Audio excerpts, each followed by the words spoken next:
हाँ दोस्तों, आपका अपने YouTube चैनल प्रयास मंत्रा में मैं हार्दिक स्वागत करता हूं।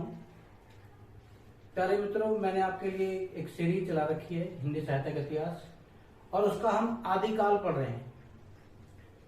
मैंने आदिकाल के विशेषताएं आपको और आदिकाल का कालक्रम, आदिकाल की प्रतिष्ठित पुस्तकें, उनके कवि और साहित्य की तरफ हम बढ़ रहे हैं।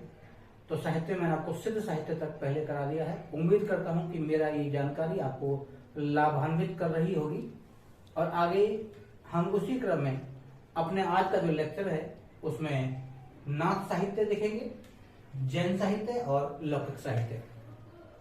तो चलिए आज स्टार्ट करते हैं आज का अपना लेक्चर। जैन साहित्य। जैन कवियों में अपने मत के प्रचार हेतु अपनी रचनाएं आधार, फागु, चरित और चरित आदि शैलियों, ये जो शैली है, एक है आधार, एक फागु और एक चरित शैली, इनमें लिखी है। रास ग्रंथ सबसे पहले लोकप्रिय माने गए हैं।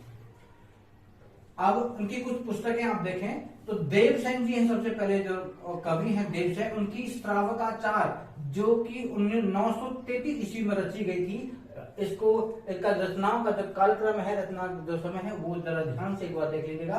देवसेन जी की बहुत प्रसिद्ध पुस्तक है श्रावकाचार, जो कि 933 ईस्वी में जो है वो लिखी गई थी। आगे शालीभद्र सूरी, इनकी बुद्धि रास है, उसका रचना काल है 1184 ईस्वी। विनय चंद्र सूरी, इनका नेमिनाथ चौपाई नाम से एक पुस्तक आई थी जिसका संकलन हुआ था 1200 ईस्वी में। आगे है आगसु, it's a very very important. ये कई चंद्र बाला रास, ये बहुत इंपॉर्टेंट है, इसे आप ध्यान पूर्वक पढ़ लीजिएगा, नोट कीजिएगा, क्योंकि ये HSSC द्वारा पूछी गई तमाम जो पेपर्स हैं उनमें इनका ये क्वेश्चन बार बार पूछा गया। जिन धर्म सूरी, सूली भद्र रास, जिसका रचना समय है वो है 1209।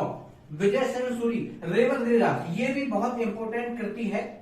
ये विजय सेन सूरी साहब की ये सबसे इंपॉर्टेंट कृति है, रेवत गिरिरास, जो 1231 में प्रकाशित हुई थी। आगे सुमति गुणी, एक सुमति गुणी है, इनकी है नेमिनाथ रास, जो कि 1213 में संपादित हुई थी। और हेमचंद्र सूरी, ये हेमचंद्र है, कुमार पालचरित, ये बहुत इंपॉर्टेंट जो है वो पुस्तक है इनकी, कुमार पालचरित, जो कि 12वीं सदी में प्रकाशित लिखी गई थी।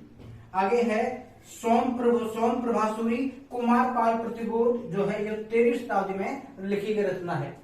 और मेरुतुंग प्रबंध चिंतामणि, ये भी काफी बार पूछा गया क्वेश्चन है, और HSSC ऐसे प्रश्नों को बार बार जो है वो पूछ रही है। इनकी है प्रबंध चिंतामणि, ये भी 13वीं शताब्दी की रचना है। आगे है कर्माकर मुनि, इनका करकन चरित्र है, जो कि 13वीं सदी की रचना है ये भी। और आगे है उदयवंत, ये है गौतम स्वामी रास, ये भी 13वीं शताब्दी की रचना है। तो ये जो 12 रचनाएं मैंने बताई, ये आपको जैन साहित्य की उत्कृष्ट कृतियां हैं, जिनकी मैंने आपको कालक्रम के साथ में उनका प्रकाशन वर्ष वो भी आपको बताया। इसके बाद आएगा नाथ साहित्य। नाथ संप्रदाय ने जीवन को वज्रयानी और तंत्र, वज्रयानी यानी वज्रयान जो चल रहा था बौद्ध धर्म में, उसमें तंत्र मंत्र विद्या चलने लगी थी, और कर्मकांड से मुक्त करके सहज दशा में ले जाने का प्रयास किया। कर्मकांड आप समझ सकते हैं, जो ये जितने भी आडंबर हैं वो कर्मकांड के अंदर आते हैं, उनको मुक्त करके सहज दिशा में लाने का प्रयास किया। बौद्ध धर्म में महायान, वज्रयान, ये महायान हीनयान मैंने आपको पिछली वीडियो में जरूर बताया था, अगर आपको ध्यान हो तो। वज्रयान धाराओं से प्रभावित होकर के एक नाथ संप्रदाय में बदला, यानी जो धाराएं वज्रयान में थी उससे ट्रांसफर होकर के ये बदल करके आपको एक नाथ संप्रदाय में बदला। और नाथों की संख्या 9 मानी जाती है, 9। आपको पता होगा 84 सिद्ध, 9 नाथ।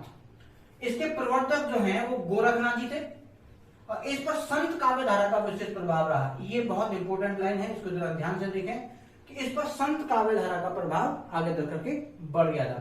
तो इसके 9 नाथ कौन से हैं? सबसे पहले शिवनाथ, मत्स्येंद्रनाथ, जलंधरनाथ, जड़भरनाथ, चरपटनाथ, सत्यनाथ, हरिश्चंद्रनाथ और नागार्जुन नाथ और भीमनाथ, ये 9 विभूतियां हैं जो नाथ संप्रदाय में विशेष ख्यातिवत थे। हालांकि जो गोरखनाथ हैं इसके प्रस्तुत इस मत को उन्होंने बनाया था।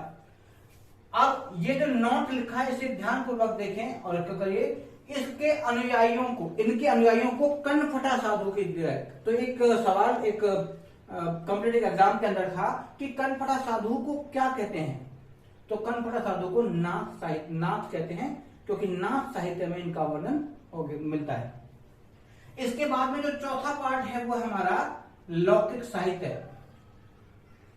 तो लौकिक साहित्य की जो ढोला मारू दोहा है, ये कलोल जी की पुस्तक है जो कि 11वीं शताब्दी में रचित गई थी। इसके आगे जयचंद्र प्रकाश है। जयचंद्र प्रकाश जो है हेमचंद्र सूरी की बहुत चर्चित पुस्तक है। और एक वसंत विलास, ये अज्ञात है क्योंकि बहुत चीजें सर्च करने के बाद ये हमें नहीं मिली थी, तो ये अज्ञात लिखा गया। खुसरो की प्रहरियां, ये अमीर खुसरो की है। और राउरबेल, ये रोड़ा कवि, बहुत इंपॉर्टेंट है ये क्वेश्चन कि राउरबेल किसकी रचना है, ये रोड़ा कवि की रचना है। और रचना 11वीं सदी का एक चंपू काव्य है, ध्यान दीजिए, जिसमें गद्य और पद्य दोनों विधाओं में जो जुड़ करके बनता है उसको कहते हैं चंपू काव्य। चंपू काव्य जिसमें गद्य भी होगा और पद्य भी होगा, दोनों रचना जो है वो गद्य पद्य में चंपू काव्य में कहलाती है। आगे है वर्ण रत्नाकर। ज्योतिरीश्वर ठाकुर ने इसे 1325 में लिखा।